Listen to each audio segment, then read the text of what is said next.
Hello students ji, next topic is Werner coordination theory.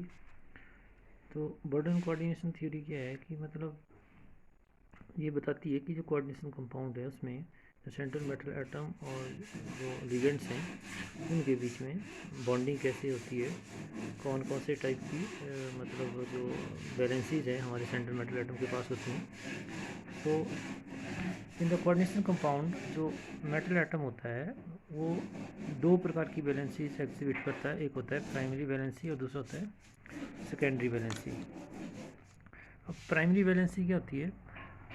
Primary valency represent करती है oxidation number को, और जो सेकेंडरी वैलेंसी है that represent the coordination number. अब ये जो प्राइमरी वैलेंसी है ये आयोनाइजेबल होती है, मतलब यदि आप प्राइमरी वैलेंसी वाले जो कोऑर्डिनेशन कंपाउंड है उनमें जो प्राइमरी वैलेंसी को सेटिस्फाई करने वाले जो लिगेंड्स होते हैं उनको आप आयनाइज कर सकते हैं। बट जो सेकेंडरी वैलेंसी को सेटिस्फाई कर रहे होंगे आयन या लिगेंड्स वो नॉन आयनाइजेबल होते हैं, मतलब उनको जब आप एक्वस मीडियम में डालेंगे तो उनके आयंस नहीं बनेंगे।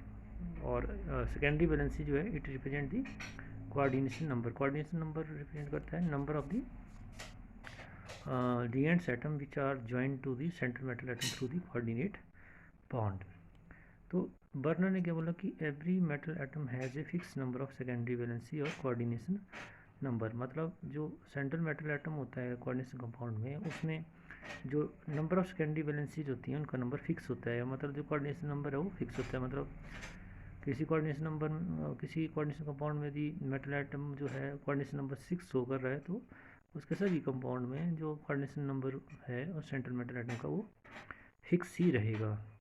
सेकंड की जो इसका पॉस्टुलेट है बर्नर कोऑर्डिनेशन थ्योरी का वो क्या है कि metal atom tend to satisfy both its primary and secondary valency. मतलब जो सेंट्रल मेटल एटम होता है वो कोशिश करता है कि उसकी जो प्राइमरी और सेकेंडरी वैलेंसी, प्राइमरी मतलब जो ऑक्सीडेशन नंबर है और जो कोऑर्डिनेशन नंबर है दोनों को वो सेटिस्फाई कर सके। और सेटिस्फाई कैसे करेगा? जो प्राइमरी वैलेंसी है मतलब जो ऑक्सीडेशन नंबर है उसको सेटिस्फाई करता है with the help of attaching equal number of the negatively charge ions या लिगेंड। मतलब प्राइमरी वैलेंसी जो होती है उसको सेटिस्फाई करने के लिए सेंट्रल मेटल आयन किसके साथ जुड़ता है? नेगेटिवली चार्ज लिगेंड के साथ जुड़ता है। और सेकेंडरी वैलेंसी को सेटिस्फाई करने के लिए जो सेंट्रल मेटल एटम है या तो एनायनिक लिगेंड के साथ जुड़ सकता है या तो न्यूट्रल लिगेंड के साथ जुड़ सकता है। तो कोऑर्डिनेशन नंबर जो है उसको सेटिस्फाई करने के लिए आपका central metal atom anionic ligand या न्यूट्रल लिगेंड दोनों को यूज़ कर सकता है।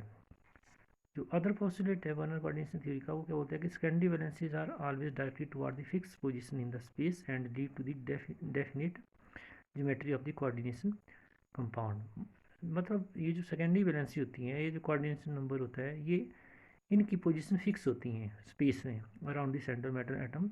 और इससे क्या होता है जो कोऑर्डिनेशन कंपाउंड की एक डेफिनेट ज्योमेट्री बनती है। जैसे माना किसी सेंट्रल मेटल एटम का कोऑर्डिनेशन नंबर लेट 2 है तो वो स्पेस में अपोजिट टू ईच अदर रहेंगे, और अपोजिट टू ईच अदर रहेंगे तो ऑब्वियसली उस केस में जो ज्योमेट्री बनेगी कोऑर्डिनेशन कॉम्प्लेक्स की वो बनेगी लीनियर। यदि हमारे पास कोऑर्डिनेशन नंबर 3 है तो वो स्पेस में 120 degree away from each other रहेंगे and that will lead to geometry called trigonal planar. यदि मतलब कोऑर्डिनेशन नंबर 4 है उस केस में ज्योमेट्री बन सकती है स्क्वायर प्लेनर या टेट्राहेड्रल। 5 के केस में बन सकती है ट्राइगोनल बाइपिरामिडल, और 6 यदि कोऑर्डिनेशन नंबर है तो उस केस में ज्योमेट्री बनेगी ऑक्टाहेड्रल।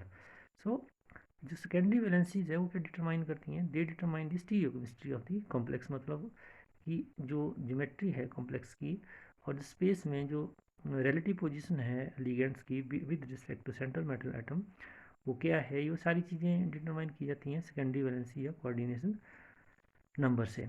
बट जो प्राइमरी वैलेंसी हैं दे आर नॉन डायरेक्शनल। मतलब प्राइमरी वैलेंसी या जो ऑक्सीडेशन नंबर होती है वो नॉन डायरेक्शनल होती है। ये किसी कंपाउंड की जो ज्योमेट्री है या उसकी जो स्टीरियोकेमिस्ट्री है स्पेस में जो रिलेटिव पोजीशन है डिफरेंट एटम या ग्रुप ऑफ एटम की या लिगेंड्स की उसको ये डिटरमाइन नहीं करती हैं। तो ये हैं कुछ इंपॉर्टेंट पोस्टुलेट इसके बर्नर कोऑर्डिनेशन थ्योरी के। Thank you.